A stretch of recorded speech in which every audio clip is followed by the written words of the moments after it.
Hello, hello, and welcome to Beacon Space.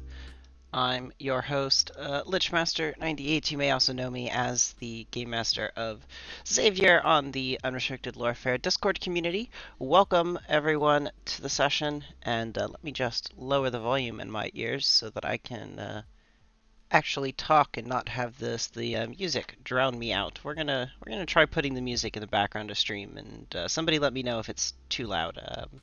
If it is, I'll adjust, but hopefully I have it quiet enough that I'm still able to be heard. This is new ventures with having background music for me, so we'll see how it goes. All right.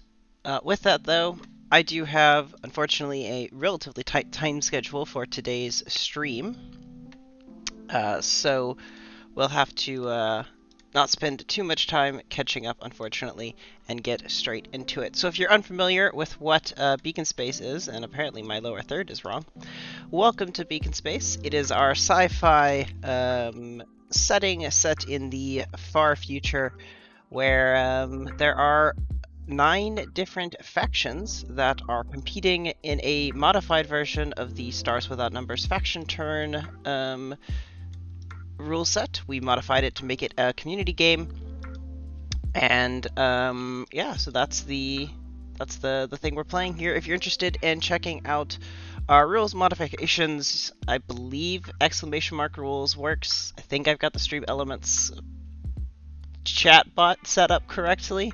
I don't have overlays from Stream Elements integrated yet. That'll come hopefully within the next turn. But for now, let's go ahead and get started, and let's take a look at the almighty spreadsheet. That is not the spreadsheet.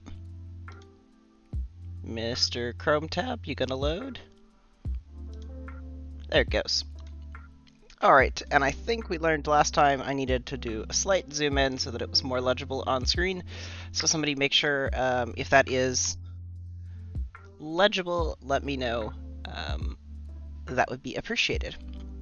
And we're going to go ahead and get started at the top of our faction turn stream today with the resolution of the last Tell Us Terra Group initiative vote. So this is a vote proposed by the previous chair, and the last proposal was the one about the resource allocation regarding how to allocate resources from investments over into either terraforming Tellus or helping out with exploration. So option 1 was reducing the distance calculation by 1 hex when calculating exploration difficulty, but the auto-explore damage goes up from a d4 to a d6. And the second option was to just advance the Tellus terraforming clock by 1. After a great number of votes, thank you for everyone for participating, option 1 has passed. So for this turn, the distance for hex explorations will be reduced by 1 when calculating the difficulty, but if you need to succeed at cost, you'll be taking a d6 worth of damage rather than a d4. And much like normal, I'll have the full count results posted in text in the Discord channel afterwards, but that was 5 votes for option 1, 2 votes for option 2, and 2 factions abstained. So we'll keep those rules in mind going forward, as there's quite a bit of exploration this turn, and that'll be the thing we have to keep in mind. With that, though, we can take a look at the tracking of faction turn information to discover that well, we have quite a few factions. Let me see, is that cut things off on stream? No, it doesn't. Perfect. We'll leave it this way. So, we get to start off with Ascent, who received 3 faction credits from Children of the Vein in the most recent trade cycle, as I've updated all of the trades into the spreadsheet. And I've also added in turn orders. So let's go ahead and get started with Ascent, who are first to this turn. They're going to be taking exploration, starting us off right, I guess, for their faction. And then we'll go give them their 6 faction credits of income before we move some some assets around for them. So 39 plus 6 brings them up to a balance of 45 faction credits. Are going to be rivaling for one of the richest factions at the end of this stream. And let's go take a look at their movement. So this is our map visualization tool. If you've never seen it before, !map will get you a link to take this up and view it yourself. It was created by a community member who's referred to as Numbers, and it's been modified a little bit to adjust for some of the new rule set changes. But essentially, it has all these different planets. So you have the planet of Tellus, Moss, Icaros, and then these little icons are the assets that exist on them. So if we go take a look and find the smuggler's asset of the of Ascent that is down here in looks like 1216, it's going to be moving itself into another open space over here at 1416. That's going to cost 1 faction credit, and let's go make that movement now on the sheet. So we'll go find that smuggler's asset that is on 1216 and move it to 1416. And I will fix that this is going to break the map afterwards, because that's currently a valid location, but that'll be resolved at the end of the stream. That cost them 1 faction credit, so we'll go ahead and charge them for that, bringing them down to 44. And then they are going to take the exploration action, way back up towards the top of the map here in the hex of 1101 at this point of interest 41. They're going to be starting the exploration with the smuggler's asset, and the smuggler's asset is a cunning asset, so they'll have a plus bonus to their cunning score, which for Ascent is a cunning score of 6. And this hex is, it looks like, 2 hexes away from the nearest explored planet down here in 1203. The calculations, however, are reduced, so instead of the normal difficulty calculation giving us a resulting difficulty of 12 for this, we'll actually have a difficulty of only 10. So, as we said, Ascent's Cunning is a plus 6, so this is a 1d10 plus 6 versus DC 10. Unfortunately, a 9 does not succeed, so the smuggler's asset fails, but they have a second asset, the seditionists, that are going to repeat this attempt, so let's try that again. A 13 does beat a 10, so that will give them a success on their exploration. So we're now going to roll a d6 to see how many planets are in the sector. A 3 is just 1 planet, and so we'll take a look at what this planet turns out to be. I'll give people a better chance to read it in just one moment, but I need to transfer it over into the spreadsheet. And unfortunately, I have not yet set up a way to show both tabs at the same time on stream.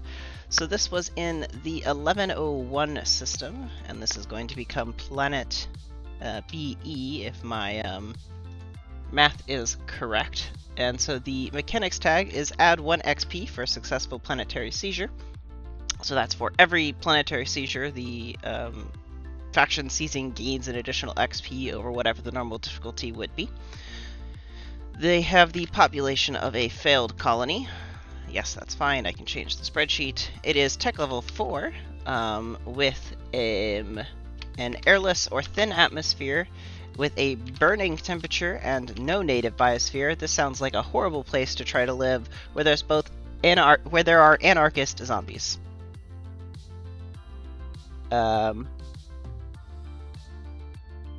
Cool. And also indifferent, I believe it's for NECs. That's the way this text has written here implies it. If it was stated previously on some other set of rules, let me know, and I may have just made something up. Excuse me. But I would think any successful planetary seizure should count.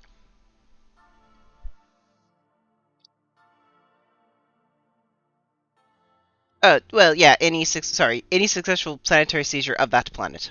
Yes, okay. Yes, we're but it is any time that planet is seized. So even though it has no current planetary government right now, and so it would just award the 1 XP for difficulty 1. It would award 2. If somebody were to seize it from whoever took it to begin with, which we'll just call Faction Z, then they would, whatever the difficulty, that would still be added a +1.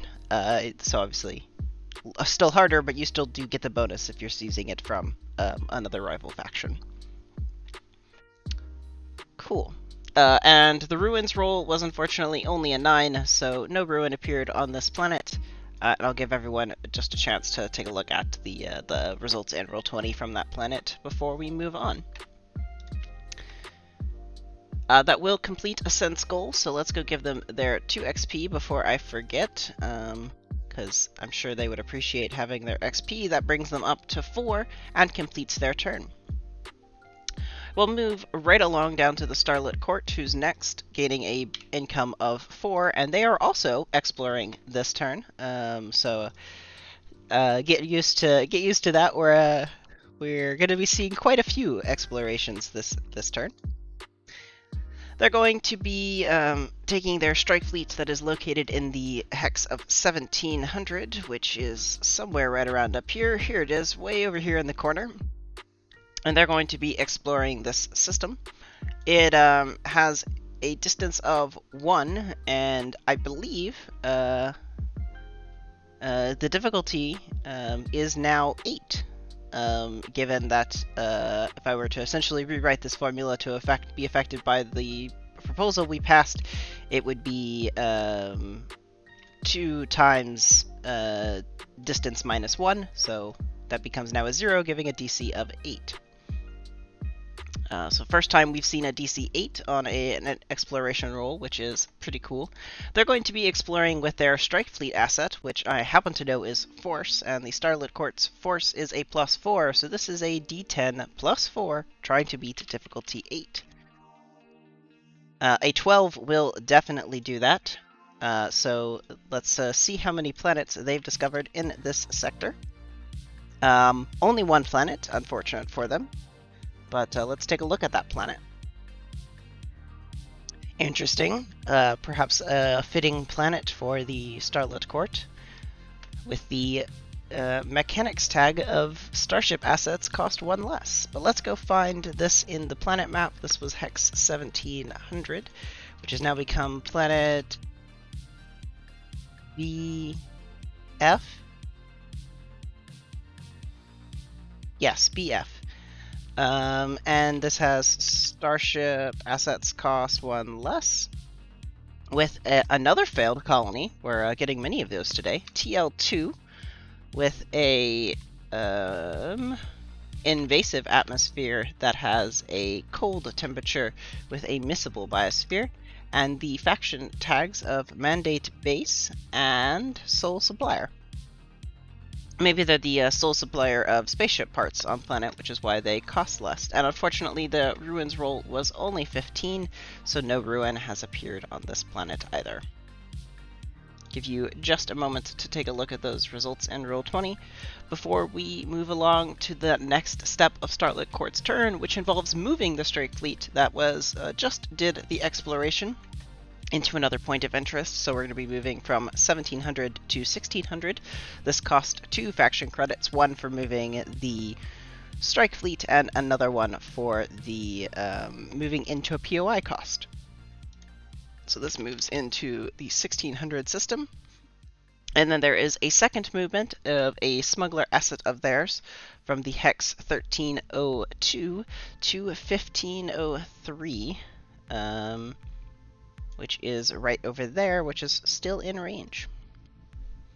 So let's go ahead and move this while we're at it, just so that I don't forget. And then that only cost 1 faction credit, so that brings them down to a total of 6 faction credits.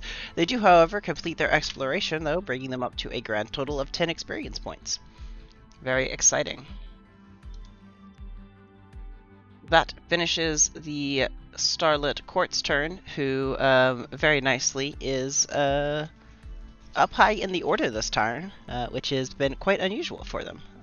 I've shifted in my seat. I'm out of frame, and I don't have water nearby some of this, but I do have an unnamed soda from a doctor.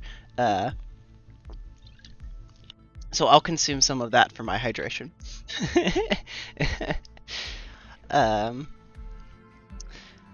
What is the Beacon Space equivalent of sodas? That should be another Lore Jam topic. If you're unaware of what a Lore Jam is, on the Sundays in the Beacon Space or Unrestricted Lore Fair Discord server, we've been running 1-hour Lore Jam sessions where we've just been coming up with lore that fits into one specific topic. Last week it was robots, the week before it was TV shows, and so if you're interested in just coming up with these sort of one-off little lore projects, that's exactly what that time is dedicated for, and we'll be actually looking to set some new topics, as tomorrow's is Celestial Events, and that's the last one we've currently announced. There will be more. We just have to figure out more topics. So maybe sodas or beverages, to go more generic, because we don't want to limit it to just sodas, would be an interesting lore jam topic. We did snack foods, so we have a bunch of things for people to eat. Now we can add drinks that are famous across the sector. But I digress. Let's return to our faction turn, and right along to the third faction this turn with the Concord of Mutual Disdain, who are going to be changing things up for us and taking the Expand Influence action, but not before they spend some experience points to advance one of their stats. So they're going to be spending 9 XP, which I believe, if I check this table down at the bottom, has the XP cost. So they're going to be spending 9 XP to up a stat to 5, and they're going to be raising their Force stat. So the Concord of Mutual Disdain now has Force 5, and their XP total goes down to 0. That does not change their income calculation. They'll still be receiving 5 credits this turn, taking them up to a total of 25. Then they need to move a strike fleet of theirs from the Hex 1817, which is way down here in the bottom of the sector, and they're going to be moving from planet AZ with this strike fleet to 1715 planet AX. And they'll be expanding a base of influence. So let's go ahead and move that strike fleet for them, costing 1 credit. So that'll take them down to 24, and then I'm going to go ahead and do this while we're here and charge them for the expand influence of 1 HP, take them down to 23. So we'll head on over to the asset tracker and move their strike fleet, which I believe is this one, to 1715 planet AX. And we'll, yes, that's fine, spreadsheet, thank you for letting me know I'm potentially breaking things. Add in their base of influence with a cost of 1. Can I get all of these things down, please? Thank you. And it's on 1715 planet AX. They are the only person on that planet once they move their strike fleet there, so there was no potential for opposition, so this goes off successfully without any attacks being triggered. That'll add 1 experience back to the Concord of Mutual Disdain, so they're now back up to a total of 1 experience. And we thank them very much for their turn submission. We'll move right along now to the Amelhart Institute to return us to by far our trend this turn. So if anybody's keeping score at home, this is now the 3rd faction that has taken the exploration action. And they're going to be receiving their 5 faction credit income before they explore the Hex of 0313. So let's go give them their money, bringing them up to a grand total of 46 faction credits, also putting them in the running for one of the richest factions at the moment. And so if we go take a look at the hex of 0313, which is over here on the other side of the sector, we can see this point of interest, which has a distance of 2 from the nearest explored planet, either being their homeworld of Ingrid or planet AK 2 hexes below. That makes the difficulty of this roll a DC 10. This asset is a commodities broker, which is a wealth asset. So they're going to be adding a +6 to their score, if I remember correctly. Let's just double check that. That's correct, yes. So they're going to be rolling a d10 +6, trying to hit greater than difficulty 10. A 10 on the die will do it regardless, giving them a total of 16. Great roll for them. Let's see how many planets they're going to be finding there. Just one planet. We've rolled fairly low on that d6 today. But let's go see what this planet is like. So in the 1303 sector, we are adding planet ABCDEFG BG 0313. Let's find that right here. Hey, it's right by planet EG. That's pretty funny. So this is getting the mechanics tag of logistics assets cost 1 less when they're built by the planetary government controller. It is suspiciously our third failed colony this turn. Everyone, I'm worried about exploration this turn. There's a lot of it. We can't keep finding failed colonies. This is going to be a problem. Maybe there's a conspiracy theory here. We'll have to find out on the next edition of BBTV. But it is a thick atmosphere that is TL3 with a temperate temperature and a miscible biosphere. It has the planet tags of Night World and Warlords, which is 2 interesting things indeed. So hopefully we'll be able to see how that turns out for that planet. The ruins roll is unfortunately just a 16, so no ruin discovered here, but that's alright. I'll let you all take a moment to review this while I catch up on chat.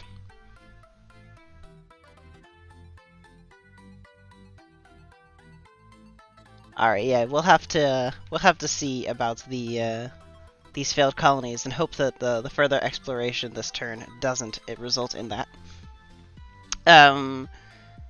Let's see, then there was one other request for their turn. They have a smuggler's asset located in space here at 1603. There's a request that it return to their homeworld of Ingrid for just 1 faction credit. I think we can make that happen for them. So let's go find that Amelhart Institute's smuggler's asset that's hanging out here and return it. Sorry, that is the wrong planet number, to 1513 Ingrid. That'll just cost them 1 faction credit, bringing them down to 45. They do complete their goal, so let's give them 2 experience, bringing them up to 10 experience points quite nicely for them. That completes the Amelhart Institute's turn, and we'll move right along to the Larkspur Combine, who are going to gain their income, taking them up to 24, and then they're going to take the inside enemy territory goal, which they've taken quite a lot, but just because it's... well, they've taken it a lot, but it's not a very common one. They need to move some stealth assets around to planets controlled by other factions, essentially. They're going to be taking the buy action this turn, and they're going to be buying a post-tech industry. That's going to cost them 8 faction credits. I'm going to subtract all of their costs now because they have quite a few, and then we'll go complete out the rest of their turn. So that costs them 8. They're going to be taking 3 movements. That's going to cost them 3, so a total cost for this turn of 11 faction credits. That's going to take them down to a balance of 13. So let's go ahead and do that now. And now let's go add those assets in for them. So the first thing we're going to go do for the Larkspur Combine is I'm going to give them their purchased asset. They have decided to purchase a post-tech industry asset. So let's go ahead and add a spot for that right here of the Larkspur Combine's post-tech industry. That's going to be their 3rd. It comes in stealthed because they are secretive. And then let's reapply that conditional and then do it again. And that's going to be purchased on Moss, which is their homeworld, so no consideration for purchasing power. Alright, and then they have 3 strike fleets that they're going to be moving. They have a strike fleet located right here on Idarast that's going to be moving to Mankira Niti, And there are 2 strike fleets on Menkaraniti that are traveling to Idarast. None of these strike fleets are damaged, so for my own simplicity, I'm just going to move 1 strike fleet that is currently on Menkaraniti to Idarast, and we can just all pretend that the other 2 strike fleets switch space, but since the stats of the tokens are exactly the same, I'm not going to switch the lines on the spreadsheet. That will, complete the inside enemy territory goal, because the assets did move, giving them a 2 XP gain, so that'll take them up to 13 experience points. They've got quite a lot of experience, but that's great. With that, let's go ahead and move right along to the next faction. I should paste in Larkspur Combine's turn, apparently. Oh, that's right, I was able to do most of theirs from the first screen. So we'll move on to the Tohora Fai, who are up next. They're going to be returning us to, not exploration, but another repeat we've seen already of Expand Influence. Another common faction turn action for our factions to take. Let's go give them their 5 faction credits, and then we'll talk through the rest of their turn. They're going to go up to 27 after they gain 5 faction credits. They're then going to go expand influence onto planet Ao, which I didn't write down the hex number of, but I believe is somewhere right over here in their claimed constellation space in the planet. Oh, it is. It's right here in the sector of Kuafu. So they're going to be expanding influence with their strike fleets. They're the only one there. They can do this unopposed, so it's going to cost them 1 faction credit, bringing them down to 26. And then they're going to be able to create a 1 HP base of influence there.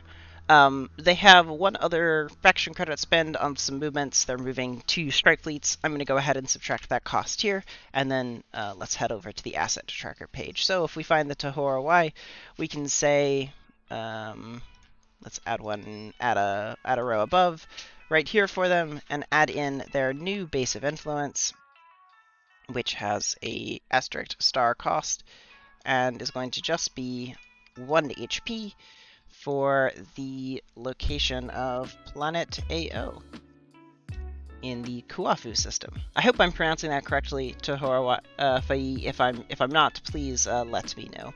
I'm sure the caption system is not managing to get that correct, but that's all right. So now they're going to be moving 2 of their strike fleets, as I mentioned. They have a strike fleet located on planet AO, the one that just did this expand influence, and 1 on planet A, so we can see that right here and right here. Both of those are going to be moving to Tellus, and it's the first time we've seen this special move happen. So I'm going to go ahead and do this on the sheet where I update both of these to the correct, to the planet of Tellus, and then if we take a look here, we can definitely see that this strike fleet and this one right here as well are outside of their normal movement range to get to Tellus, as they can only normally move 2 hexes, and those get highlighted on hover, so you can see that both of those are out of range. However, the planet of Tellus has a special rule on it from the ruin that was located there, and this is the first time we've seen it happen, I believe. So I'm still going to point it out because it's still relatively new, which is that the planet becomes a legitimate target of any movement asset as soon as it had a planetary governor. Given the Children of the Fate are the planetary governor of Tellus, it can be the legitimate target of any movement asset regardless of the range. So these 2 strike fleets have returned back to Tellus.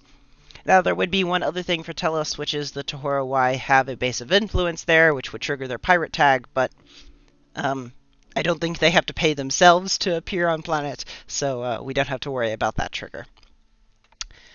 And we'll continue on, though, with the rest of their turn, which is going to continue to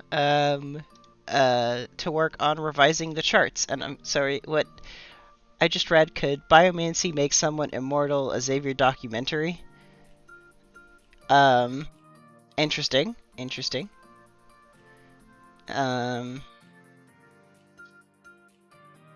Oh, is it? Okay, is it not the first time? Okay, great. Well, I'm glad to know that it's not the first time, but just do want to point out those special rule reminders. And Demise, what is this documentary? That's slander, and I will hear nothing about this this documentary that's definitely not been produced and never released for BBTV. This is slander. Let's just continue revising charts for to horrify you. So the revised charts action, which I don't believe I have that document open, but they are taking the revised charts to establish a refueling station in Kuafu, the system, to add a sector object there. It's a difficulty 8 because it's a relatively easy thing to establish. They own the constellation that Kuafu is in. We mentioned that earlier. That's covered by these hex numbers, and so they get a constellation bonus of +5 onto this D10 roll. It's a difficulty 8 to establish this. Let's hope they're successful, and they just barely are. They've had really rough luck with these revised charts rolls, if I'm remembering correctly. They don't have a name for this yet, but they do luckily get to establish one. So let me come down to the bottom of this, and it goes into the Kuafu system, and it has an unknown name with a refueling station. I need to roll on the occupied and situation tables, which is in the Stars Without Number book, which I don't have open in a tab because I wasn't prepared for this. But give me just a second, I can have it open. Deluxe edition. How about you open this in Google Chrome? Perfect. So this is, I believe, in sector creation? World tags. Okay. Not what I'm interested in. I want to find the sector locations, which is, I believe, at the bottom of world tags. Atmospheres. This is the rest of the planet stuff. I'm not interested in that at this moment. That's already been automated. Here they are. So this was a refueling station. So this is 2d10s to figure out what they are occupied by and what the situation is. Let's roll those right now. So a 7 and a 2. I bet this isn't readable. Let's zoom in. So the refueling station, a 7, has religious missionaries to travelers, and it is a ship is in severe distress. Okay, so this is occupied by religious missionaries to travelers, and has a situation that a ship is in severe distress. Quite interesting.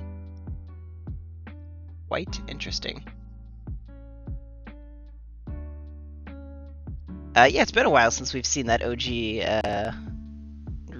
rules book. Yes. Also, yes, I realize that the new scroll may be a thing, but you know, it's all slander. Even if I created it and it is slander against me, I accept nothing.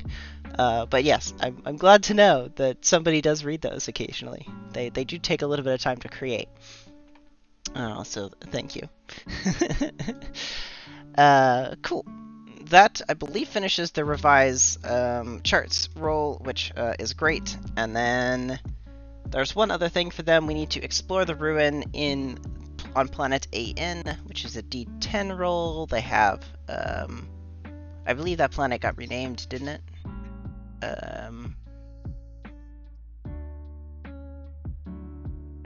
But regardless, let's take a roll for it.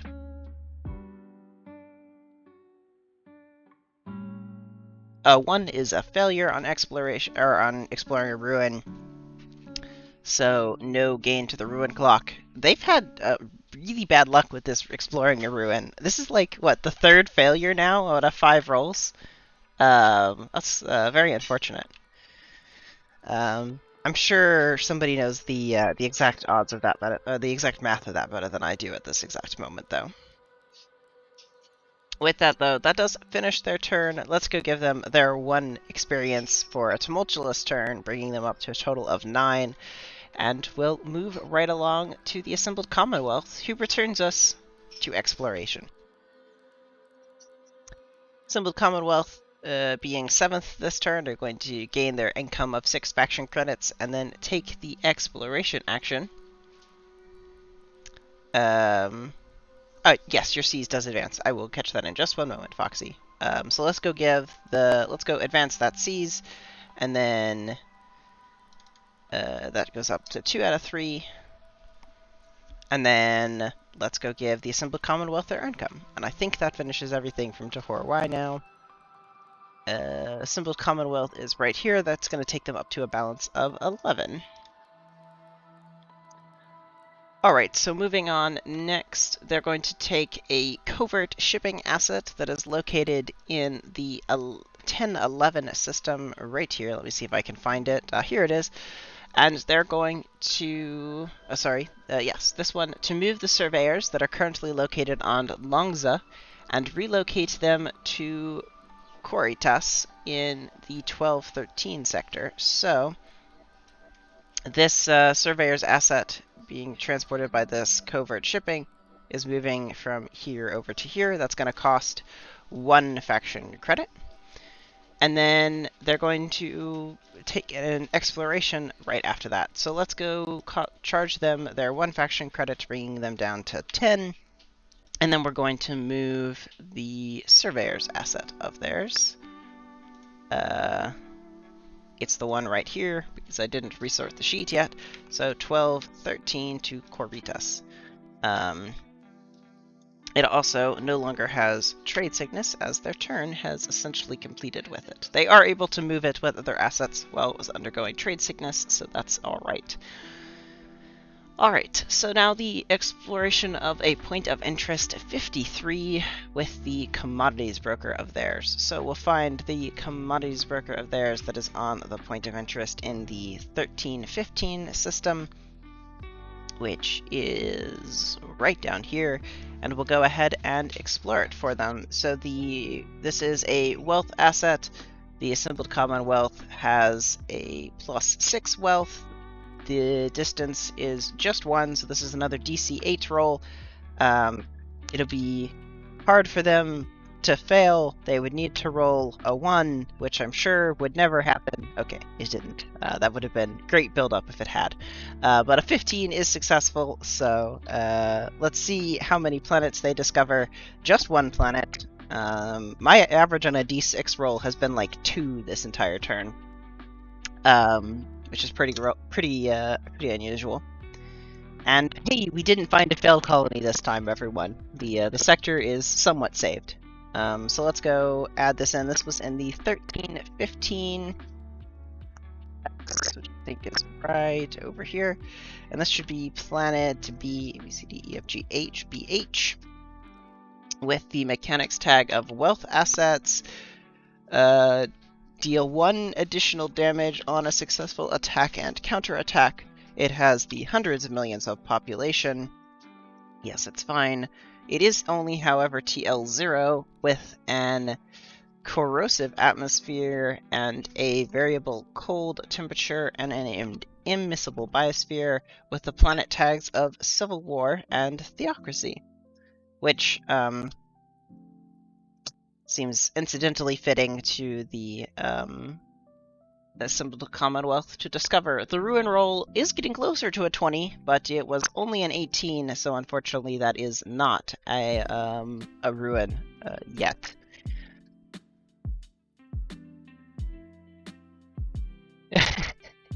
Yes, sometimes the sector does work in odd ways, where the 1 functional colony seems to make less sense than the 3 previous failed colonies. But that's alright. The Assembled Commonwealth did have 1 other action to take related to their faction quest. They've been asked every other turn, basically, except the turn that I forgot and we got off the order by 1, to assign an asset to one side of their Civil War quest. This turn, they were asked to assign their pre-tech infantry unit that they most recently required, and they've assigned it to join the Republican side of the Civil War, bringing them up to 3 black D6 dice. This addition does require them to take a D4 of damage to that asset, so let's go roll that here. And that is a total of 3 damage to the pre-tech infantry asset, so we'll go apply that right here. Pre-tech logistics, pre-tech infantry, bring down to a total of 13 HP. They completed their exploration goal though, so let's give them 2 experience, and that gives them 2 XP. I believe that is the end of their turn. Yes, it is. Alright, so we'll move right along to the Children of the Vein, who are going to receive their income, bringing them up to a total of... we're going to add 38 to their balance. And then they're going to be taking the Planetary Seizure goal, as they're going to be completing a seize this turn, and they're going to take the buy action. So let's go ahead and, while we're on this page, charge them all the money for they're going to be spending this turn, and then we'll go through the rest of their the actions and actually processing it out. So the first thing they're going to do, cost-wise, they're going to be buying a strike fleet. That's going to cost them 12 faction credits. They're going to be moving 1 strike fleet, so that's going to cost them an additional 1, bringing their total cost up to 13. And then they're going to be spending 4 faction credits in their faction quest, so it'll bring them to a total cost of 17 faction credits for this turn, which brings their total down to 21, if I've done that math correctly. I'm sure somebody in chat will correct me if I haven't, though. While we're on this page, and just so I don't forget, I'm going to go ahead and complete their seize and give them 1 XP, because it doesn't make a huge functional difference. And they have given me a new name for this planet. So if we come over to the planet map and find planet AQ right here, they are going to be renaming this to the planet of Maze in the Gora sector. There's a accent in that O that I'm not entirely sure how to pronounce, but that's the renaming that they've taken place. And let's go ahead and appropriately give them the planetary government for that. This impacts their planet by allowing them to gain +2 to their force cap and losing 1 from another asset cap. They get to pick, and so they have chosen to increase their force cap by 2, as is forced, and reduce the cunning cap by 1. So if I manage to get autofill to cunning force by 2, lose 1 from cunning, that should, in theory, have fixed the display on the faction tracker, so they should have the correct new asset caps. Let's return to the next thing. They want to buy a strike fleet on this planet, so let's go handle that for them. Children of the Vein, right in here. They're going to be buying a strike fleet. Oops. Let's go ahead and take the cost down, as well as these other notes. That's not going to autofill correctly. And then this is on the new planet of Maze, which is also where this asset should be located. Perfect. That wraps up that buy action. Now they're going to be taking another advantage of Telus's mechanical tag to take a heal action on the strike fleet located on Telus. So that's one of these assets. That's this one. The strike fleet's going to go up to 4 HP out of 8. It gains 1 HP for free as this part of this free action.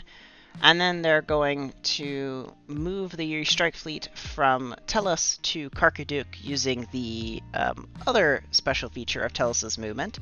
So if we take a look here at this strike fleet that is located on Tellus, we can see that normally its range, it's sort of covered by the pop-up right over here, would not reach to the planet of Kirkaduk over here. But the Tellus Planetary Governor Controller gets all movement assets off of Tellus gets doubled, so this range would actually be 4. There's no easy way to show this visualization in the tool, just given the way that the highlighting works, so we just have to do this one manually. So Kirkaduk is a valid target for this strike fleet, and so we'll go ahead and move the strike fleet away. This was just the one we upped this, and move it out to Kirkaduk, excuse me. And that is apparently the strike fleet to the Rites of Spring, unless things have changed since that was last updated.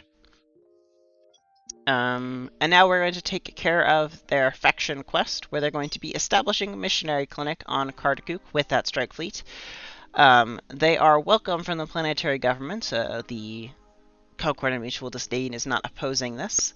As mentioned earlier, they're spending 4 faction credits on it, so that's another +4, so they get a +6 modifiers in total against a difficulty 8 roll, plus a D on a D10. So D10 +6, trying to beat difficulty 8. A 12 will do it, so that allows them to establish a clinic on Kirkaduk. Let's go find one of these previous notes for a Children of the Vein missionary clinic right here, and then Kirkaduk is right there. So that gives them their 3rd missionary clinic, so to advance the quest clock that they have running, which needs to get to a total of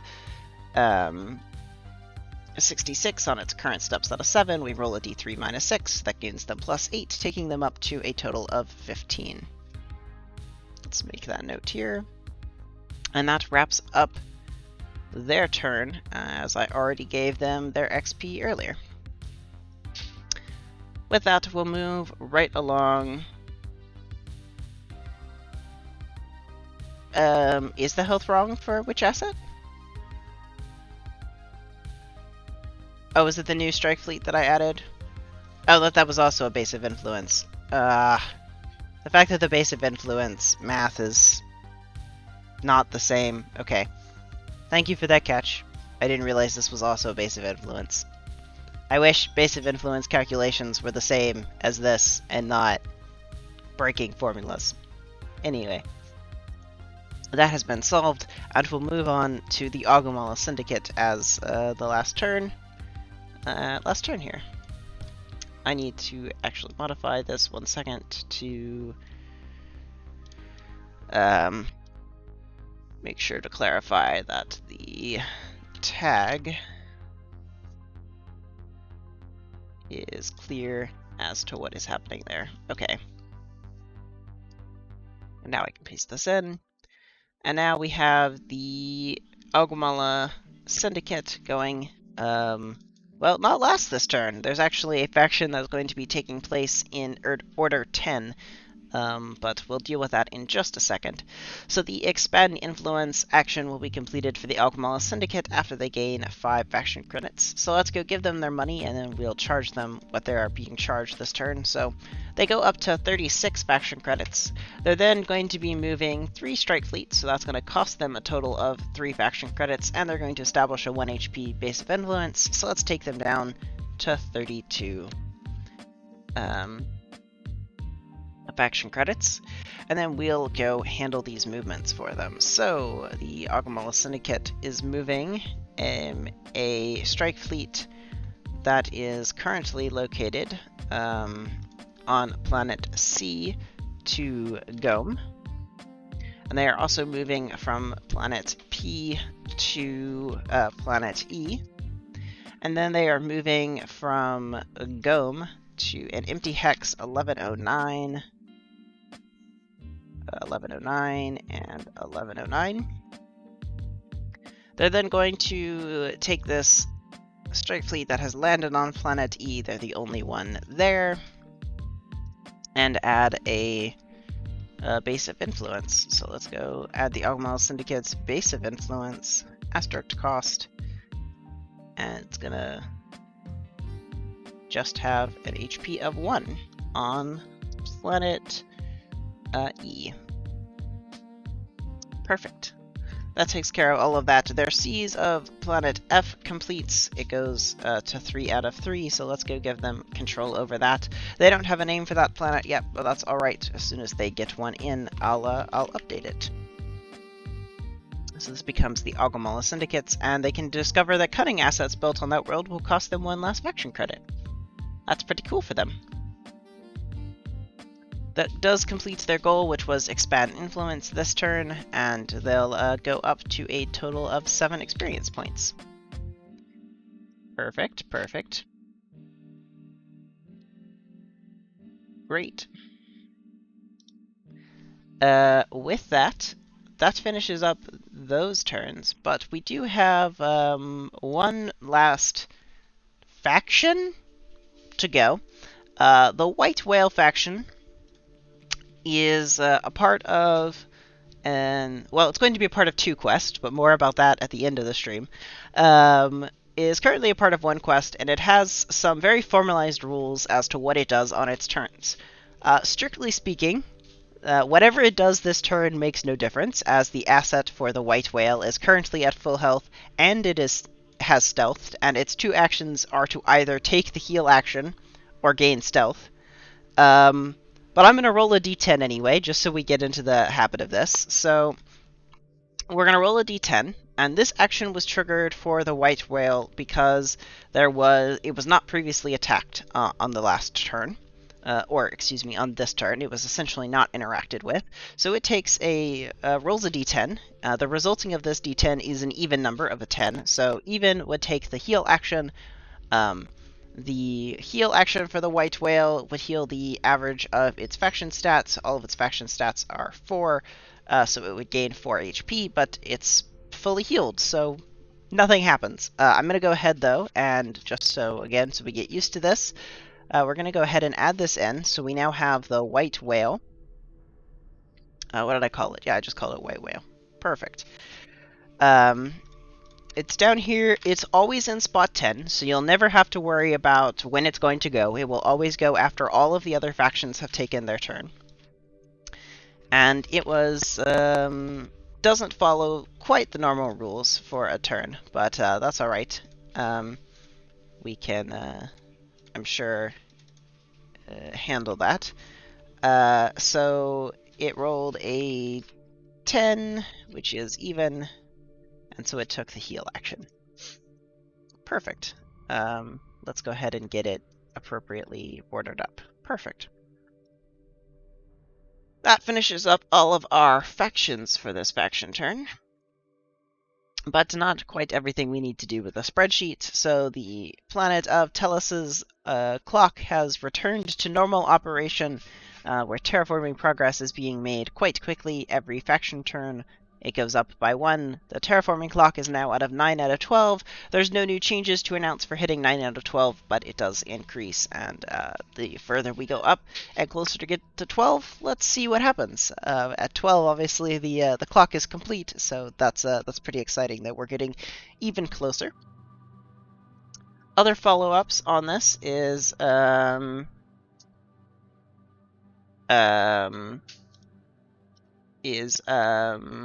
yeah. Other follow-ups is the next TTGI proposal.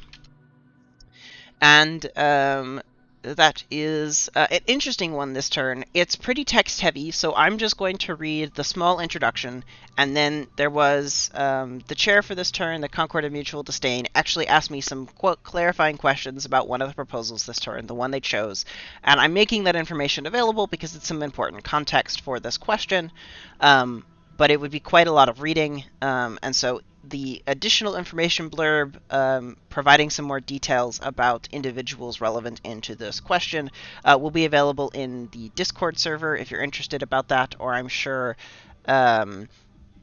Enderfriend will be able to update her paper document tracking the faction turn stream after the information's available there in Discord, so it probably will be available in both of those, not to speak for them.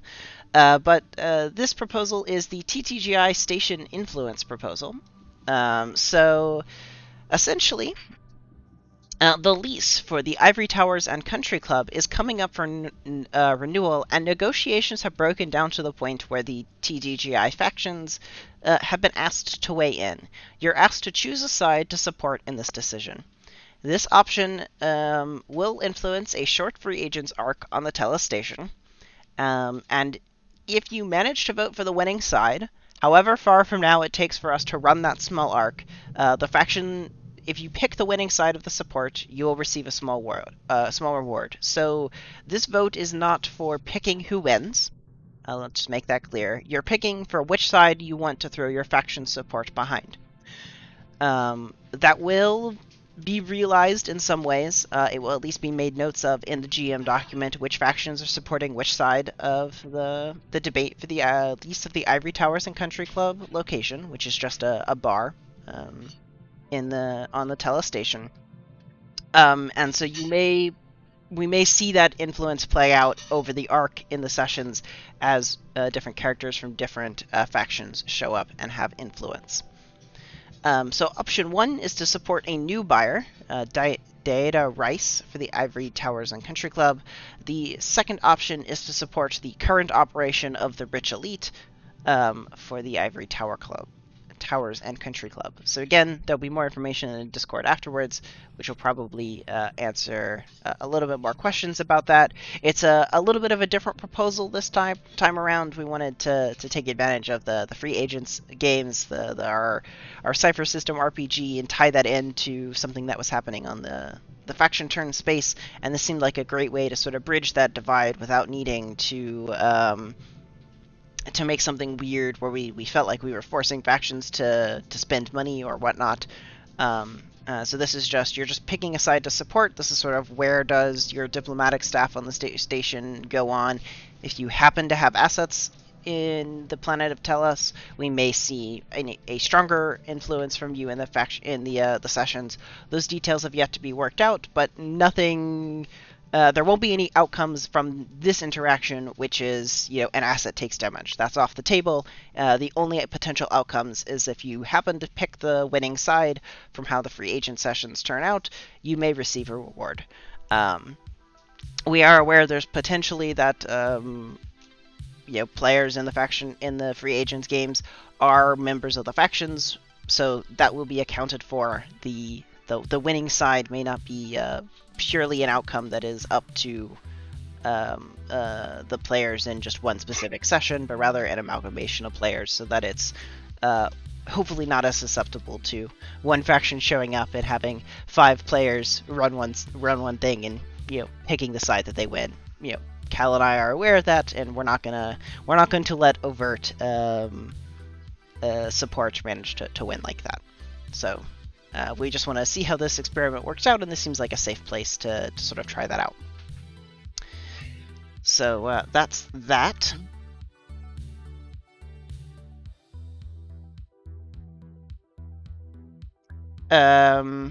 Cool. And I've had 2 DMs show up during this faction turn stream that I'm going to address before I move on to the next step.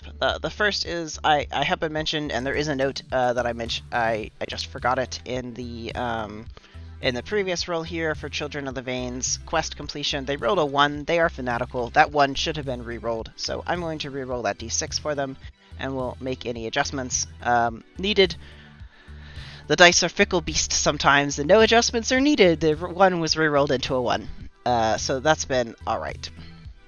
The other follow-up is that there was a typo in the translate sent to me by the Assembled Commonwealth for which side the pre-tech infantry was supporting. Given that this was their individual quest, I'm inclined to fix it. I've been shown where it was typo just in the version that was sent to me, not the version that was supposed to be sent. So that is going to support the Royalist instead. I do believe that may potentially change the dice roll. Let me go double check the damage roll. Let me just go double check the rules on the quest. This would be the third. Okay, so yes, sorry, it should have been a a d4 to begin with. So the damage roll was correct. The wrong side was just listed on accident. That's not a problem. So yeah, I'll just fix that alignment here, and I'll go fix the note in the faction turn, so that we're aware of it, because it's over here. Royalists. Perfect.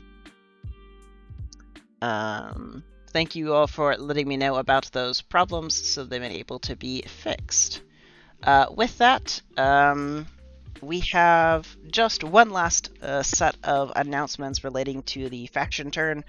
The White Whale faction is going to be our first related to a quest that places factions in conflict. May be a strong word, but places them in opposition. That's probably the best way to put it.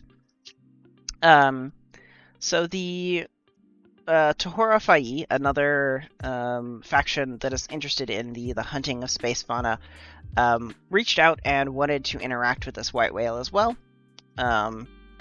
Just for complete transparency, there was an incident where I had originally said no, but then it was pointed out that I basically said no in an immediate response to, well, no, that's not the rules I wrote for Agamola, so why would I change it? I've learned don't respond to questions about faction quests right away after running a lore stream or running a faction turn stream, because I'm in just stuff as written space, not an appropriate space to review proposals. So I went back after discussion with other people on the mod team, and we revised that statement. So we said, yes, okay, we should allow this sort of interaction if part of the idea of the quest system is getting factions engaged and into things they're interested in doing.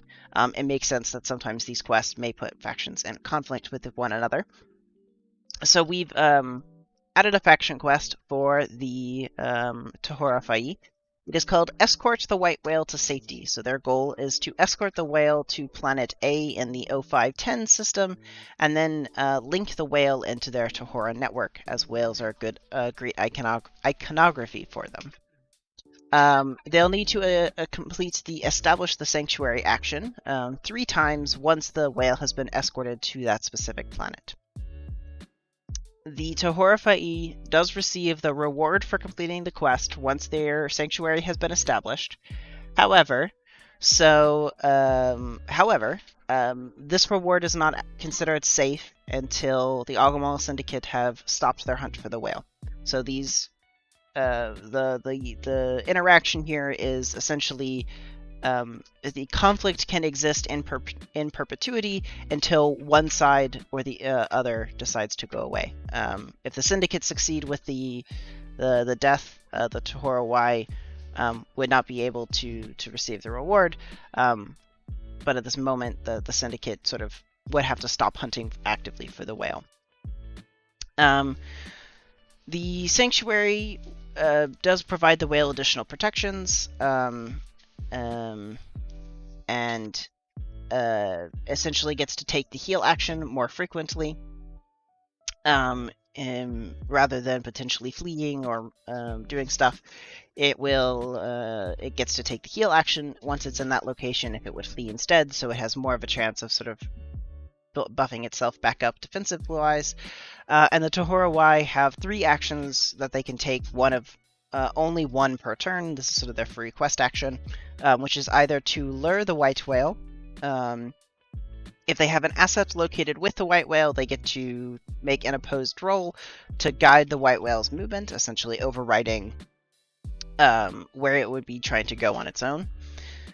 They also get the action to reveal the white whale, so they can de-stealth it without needing a specific asset. And there's a description of Establish the Sanctuary, which is a D10 plus wealth plus faction credits up to 5 against a difficulty 8 roll. If the whale took damage in the previous turn, the difficulty is increased by 1, and each consecutive success also increases the DC by 1. So 8, 9, 10 would be the base DCs for 3 successes in a row.